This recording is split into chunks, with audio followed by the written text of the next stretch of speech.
הדובר הבא הוא פרופסור שאול מגיד מאוניברסיטת אינדיאנה. אני לא מציג פה בהרחבת האנשים הידועים, כן? ורק אזכיר דבר אחד, יש ספר נפלא שפרופסור מגיד ערך על ברסלב לפני מספר שנים, גם מאמרים קלאסיים, גם טקסטים מרכזיים, שווה מאוד להציץ בו למי שלא מכיר. היום הוא ידבר באופן פרדוקסלי על לשון הקודש באנגלית. ובבקשה. תודה רבה יונתן. לפני כמה שבועות שקיבלתי את הלוח של הכנס וראיתי שאני אחד מן היחידים שידבר באנגלית, חשבתי קצת לא נעים וחשבתי אולי לחזור ולכתוב את זה בעברית, אבל גם אני הגעתי למסקנה, בגלל שאני גם היחיד שידבר על ביקורת של לשון הקודש כעברית, דווקא כדאי להגיש את זה בלועזית. גם ביידיש, את זה אני לא יכול. The nature and function of language has been a topic of scholarship in Jewish mysticism for some time. Less has been done, though, on the nature of language in Hasidic literature, more specifically the definition and role Lashon ha-Kodesh plays in the Hasidic imagination. My goal this afternoon is to examine two Hasidic masters, Rabbi Nachman of Braslav and Rabbi Yoel Teitelbaum of Satmar, for whom language, in particular Lashon ha-Kodesh, plays a central role in their thinking. My claim today is that both Nachman and Teitelbaum use Lashon ha-Kodesh as a critique of the culture of their time. In the case of Nachman, Lashon ha-Kodesh as the language of the Zaddik is a resistance to the written word, even words of Torah, in favor of the notion of Lashon ha-Kodesh solely as the spoken word of the Zaddik, who performs the creative act or chidush of divine disclosure through speech. I suggest Nachman's definition of Lashon ha-Kodesh as the spoken word of the Zaddik is in part a critique of the emerging book culture, a particular form of modernity that was gaining ground in the latter part of the 18th century. If Hasidism became part of a genre of Sifrei Kodesh, it would, in Nachman's mind, lose the essential nature of the chidush, undermining Hasidism's transformative potential. Teitelbaum's intervention in his Ma'amar Lashon ha-Kodesh, part of his anti-Zionist treatise Vayoel Moshe, published in the late 1950s, attacks another form of modernity, the politicization and secularization of language through the invention of modern Hebrew that he believed defiles Lashon ha-Kodesh by severing it from its Toraic roots. For Teitelbaum, modern Hebrew desacralizes Lashon ha-Kodesh and in doing so makes it Lashon ha-Minut. For Teitelbaum, modern Hebrew is Lashon ha-Nimut, dafka because the sanctity of Hebrew language is intrinsic, but can only serve the good when it functions as a vehicle of Torah. Severed from that function, its sacrality falls under the aegis of satanic forces that use it towards heretical and rebellious ends. I begin my discussion of Nachman with material added by his erstwhile disciple Natan of Nemerav to Likutei Moharan 119, where we read, if there are Makorot, I don't know what's the first one. Rav Natan writes, the difference between someone who learns from a book and someone who hears the teaching directly from the wise man is very great. This is because a book is only for remembering. As it is written, write this as a reminder in a book, from Exodus 17:14. This is what the sages say, and this is really actually Rashi in Masechet Gitin, words of the oral law must be written down.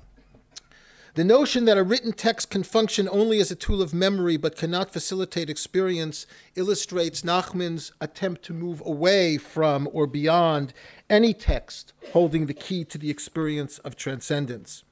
The comments that Natan appends are to the opening words of Likutei Moharan 119, delivered Leil Shavuot 1804, that reads as follows. Everyone wonders, why is it necessary to travel to the tzaddik to hear directly from his mouth? Lishmoa bepiv. There's a big difference between someone who hears directly from the true tzaddik himself and someone who reads someone else who repeats it in his name. So too, there's even a greater difference between someone who hears it directly from the tzaddik and someone who reads it in a book. The distinction between the written word or second-hand orality as opposed to the linguistic experience of the tzaddik's words is not, to my mind, in concert with rabbinic tradition. While valuing the proper attribution of a specific teaching, Chazal do not view, as far as I know, the experience of hearing the words directly from the master as a prerequisite for knowledge. Yet the reason for this requirement stands at the very center of Nachman's homily and his self-fashioning more generally. Nachman linguistically ties this observation of witnessing the spoken word of the tzaddik to an experience of creation, or the concept of true chidush, that overcomes revelation. Remember, it was given on Leil Shavuot. In addition, witnessing the words spoken may not even require understanding the chidush therein. In the Chayei Moharan we read, "See with your eyes that you have merited hearing these things." Even if you do not hear the chidush and only merit being present when the chidush is delivered, be happy that you merited this. Hearing the chidush, even once in a lifetime, addresses the notion that the event itself is permanently transformative. Nachman, living in a world increasingly inundated with books, strikes out here against the book, even the holy book, precisely because he knew that the book institutionalizes and thus undermines the notion of chidush that can only be performed by the tzaddik. Witnessing the tzaddik is an experience of self-realization. As he writes later in the same Torah, the tzaddik has a pure face, and everyone who witnesses the face of the tzaddik can see his own face as if in a mirror. The way the tzaddik achieves this perfected face that shines is through Lashon ha-Kodesh, specifically hearing the words of the tzaddik, only because Lashon ha-Kodesh, as the spoken words of the tzaddik, has the unique quality of Lashon nofel al Lashon. With Lashon nofel al Lashon, Nachman deploys a rabbinic phrase that refers to the similar etymological construction of ish and isha, denoting that Adam, in naming all creation, and Chava in particular, uses the language that is also the language of creation. What Nachman wants to do here is to exhibit how the Hebrew language is first utilized by Adam as a tool to create Chava. The creation of Chava, first through divine fiat and then through being named by Adam, this one shall be called Isha, is in fact the creation of conventional language that is represented by the woman that must be purified by the tzaddik through Lashon ha-Kodesh to complete Adam's appointed task. That is, to overcome the sin of which naming, thus creating Eve, is a part. By tying the countenance of the perfected face, the tzaddik has a pure face, with Adam naming Chava, Nachman weaves together creation with revelation. Revelation, the introduction of God's word to the fleshiness of the world, is in need of recreation or completion by means of the transformative flesh, the carnal as brought into existence through the creation of Chava, back into the pure word, perfected Lashon ha-Kodesh of the tzaddik. In witnessing such a creation moment, the disciple is exposed to the very core of his or her being, thus revealing that what is in need of repair. In the sense, only creation can make revelation redemptive, and by extension, only creation, which is the Lashon ha-Kodesh of the tzaddik, can make revelation superfluous. For Nachman, the story of Adam and Chava is a lens through which one can re-envision the overcoming of revelation for at least two reasons. First, Chava, as a premature form of Lashon ha-Kodesh, is both an aid and an obstacle to Adam, the unique tzaddik. She is created through Adam's sleep, or tardama. Thus, as long as he still desires her, his language will always be targum. Tardama and targum connected through gematria. Only Nachman, who claims to have overcome carnal desire, can surpass Moshe and complete Adam's mission. While Moshe ascended to God's call for celibacy, he did not transcend desire. Having overcome carnality, the unique tzaddik's language, that is Nachman himself, becomes purely creative. As such, it becomes divine, and that is the chidush. For Teitelbaum, language plays a different role, but not unrelated. He devotes a third of his Vayol Moshe to the question of Lashon ha-Kodesh in modern Hebrew, in particular to the status of Hebrew in the broad array of traditional, mostly halachic sources. Teitelbaum discusses the debates at length, but always in a theopolitical register of modernity in general and Zionism in particular. Exposing Zionism to the Hasidology of the rabbis enables Teitelbaum to make his case solely from within the tradition through the language of Torah, thus forcing those readers for whom the tradition is authoritative to always be on the defensive. For him, the morphing of Lashon ha-Kodesh as the language of Torah into the lingua franca of modern Hebrew, which he considers its very opposite, or Lashon ha-Minut, constitutes a cultural companion to his view of the political heresy of Zionism. His general point is that Hebrew severed from Torah is prohibited precisely because it contains the level of sanctity when used by heretics, enables them to succeed in their desired project. Due to time constraints, I can only cite one sugya from the dozens Teitelbaum deploys to make his case. The sugya deals with the midrashic comment that human civilization before Migdal Bavel spoke only Lashon ha-Kodesh, that is taken up by the Zohar and given meaning that Teitelbaum adopts for his own purposes. We find in early texts such as the Book of Jubilees, chapter 12, and in later midrashic renderings of Migdal Bavel and Genesis 11, the claim that the language of human civilization at that time was Lashon ha-Kodesh. This, interestingly, also occupies a chapter of Augustine's City of God, which Augustine likely gleaned from a passing remark in Jubilees. Teitelbaum chooses, I'm going to have more to say about Teitelbaum and Augustine in a moment, an interesting kind of comparison. Teitelbaum chooses to begin his analysis by citing the Zohar's rendition of this claim that the antediluvian language was Lashon ha-Kodesh. Toward the end of Parshat Noach, the Zohar offers a rationale for the early comment about Lashon ha-Kodesh, not only spoken by all of humanity before the flood, but the language that was used to build the Migdal. The Zohar writes, and I quote, and this is the third text for those of you that have it, "They were all speaking Lashon ha-Kodesh, and that language aided them, for the enunciation is essential to its attaining one's intention. The language was confounded or mitbalbel to prevent them from empowering their desire in Lashon ha-Kodesh. As soon as their language mutated, they failed in their project, since the powers above know and recognize only Lashon ha-Kodesh." That's the Zohar. Further on, the Zohar comments on the verse, "They were one people with one language," saying, and again I quote, "They all had one heart, one will, one language, and thus there was nothing to prevent them from doing anything they desired." What did God do? God confounded the upper spheres and the lower spheres by making human civilization multilingual and thus preventing them from fulfilling their desires. End quote.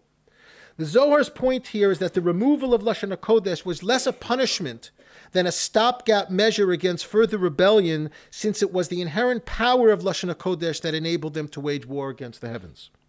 Teitelbaum reacts to this by citing Jikatilia's Sharei Ora, which addresses what appears to be an oddity, that God chooses to end this episode and bring equanimity to the world through the institutionalization of multilingualism. Taking the formulation of Jikatilia's question, Teitelbaum responds that language was not incidental, but served as the very crux of the problem. This is the fourth text. This is from Vayoel Moshe. According to the Zohar, it appears clear that all this rested on the miracle of erasing monolingualism through eradicating Lashon ha-Kodesh. Because every time they used Lashon ha-Kodesh, they miraculously succeeded in their endeavors. Everyone can see from the words of the Zohar that the great world historical tragedies happen when evildoers use Lashon ha-Kodesh. This is how they succeeded in the Dor ha-Palaga, to seduce the entire world to rebel against God and cause terrible and bitter punishments, heaven forbid. End quote. In Teitelbaum's rendering of the Zoharic passage, Lashon ha-Kodesh becomes a tool of destruction, which explains why it seems to have been abandoned by figures such as Avraham through the rabbinic sages in late antiquity. Teitelbaum continues, and this is the fifth text, Lashon ha-Kodesh was never reestablished, even during temple times, because of what happened in Dor ha-Palaga. Nevertheless, they made sure the elite learned it to know how to behave according to divine will. As the generations further deteriorated, they were able to see ahead to pre-Messianic times, Ikva de Mashiach, that people would become corrupt and the power of Tumah would increase such that they removed the obligation to learn Lashon ha-Kodesh entirely, save for those doing it only for the sake of heaven. As the Yerushalmi states, all who dwell in Israel eat chulin b'tahara and speak Lashon ha-Kodesh are assured salvation. Teitelbaum reads this observation that each of these are conditional on the other, such that each one without the other nullifies the statement. Thus, speaking Lashon ha-Kodesh requires the other two requirements of piety. Situating the Yerushalmi passage in the context of the Zoharic passage about Migdal Bavel, what Teitelbaum actually does is that turns the Yerushalmi passage from one that could be used to affirm the centrality of Lashon ha-Kodesh to one that limits it. Augustine offers an interesting intertext to Teitelbaum when he argues that the pre-Diluvian Lashon ha-Kodesh is the very same language that is now limited in scope to the descendants of Aver, who would become the progeny of Avraham through Yitzchak and Yaakov.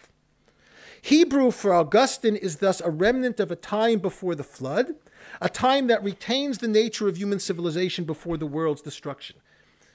Augustine writes as follows, and this is the sixth text: "It is not without significance that Hebrew was the language used by Avraham, and that he could not hand it on to all his descendants, but only those who he derives through Yaakov. And by uniting to form the people of God in the most evident and conspicuous fashion, were able to keep the covenant and preserve the stock from which Christ came.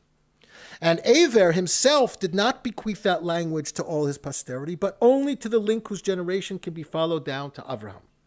For we read that in the first ages there was one language common to all men, and Hebrew is the name of that language, preserved by the authority of the patriarchs and prophets, not only in their speech, but also in their sacred writings. And so there can be no doubt that the punishment in the form of a change of language did not affect where that language survived. The only answer suggests itself that it persisted in the family of men from whom the language took its name." That's Augustine from the City of God. Augustine's rendering of Genesis 11 does not focus on Hebrew or Lashon ha-Kodesh as the cause and tool of rebellion, which is the way Teitelbaum reads the Zohar, but rather as its victim. The language, once the language of humanity, barely survives and becomes the privilege of Abrahamic stock, whose very telos is to produce Christ.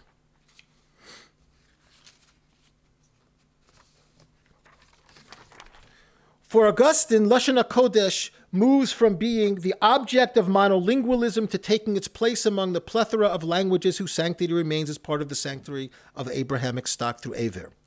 Teitelbaum disagrees. He argues that antediluvian Lashon ha-Kodesh is forgotten, remaining only in fragments that Avraham used solely for sacred matters and not as a lingua franca, precisely because he knew through tradition of the dangers of its powers and of the unity of human civilization. The political implications for this are clear enough. Teitelbaum views the reestablishment of Hebrew as a modern language as an act of transgression against divine decree, and thus a return not to a paradisic antediluvian time, but a time of danger in Dora Palaga, brought about by collective unity. But what function does Lashon ha-Kodesh play in Teitelbaum, if not the theurgic power of forcing the divine hand toward human insurrection? Although he never makes this claim, it seems to underlie his analysis. The problem of monolingualism for Teitelbaum is that it creates a state of relative unity among peoples, or in our case, among Jews. This relative unity is exemplified in Genesis 11. It seems quite clear that for Teitelbaum, and in many ways for Zionists as well, this describes the Zionist project. The actions of this newly unified people with a common language is the act of autonomy. For many Zionists, an act of liberation, not only from the nations, but from the constraints of covenantal dependence. Teitelbaum agrees, yet for him, it is an act of rebellion and thus an act of heresy. What I find interesting here is that many early Zionists might be quite sympathetic to Teitelbaum's claims.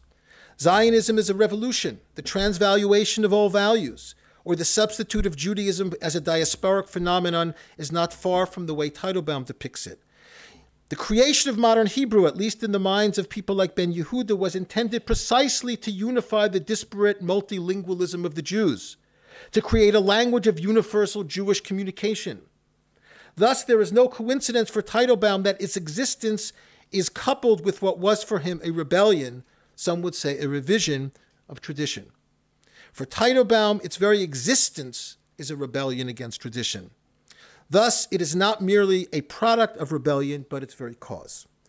So, in summation, what I find interesting in this all too brief comparison of Nachman and Teitelbaum and Lashon ha-Kodesh is the way both of them use Lashon ha-Kodesh as something other than the Hebrew language, as a way to challenge regnant elements of modernity each thought undermine the goals of their respective projects. In the case of Nachman, book knowledge as a barrier to completing revelation through the chidush of the Zaddik, and for Teitelbaum, Hebrew as unifying force that would unleash the power of Lashon ha-Kodesh towards destructive and rebellious ends. Rebellion here defined as the attempt to return to a monolingual society by using a language, in this case Hebrew, that constitutes the remnants of a language used to rebel against God. The Jewish book and the Hebrew tongue, often thought of as the very jewels of Jewish civilization, are portrayed here as the seeds of its demise. Thank you.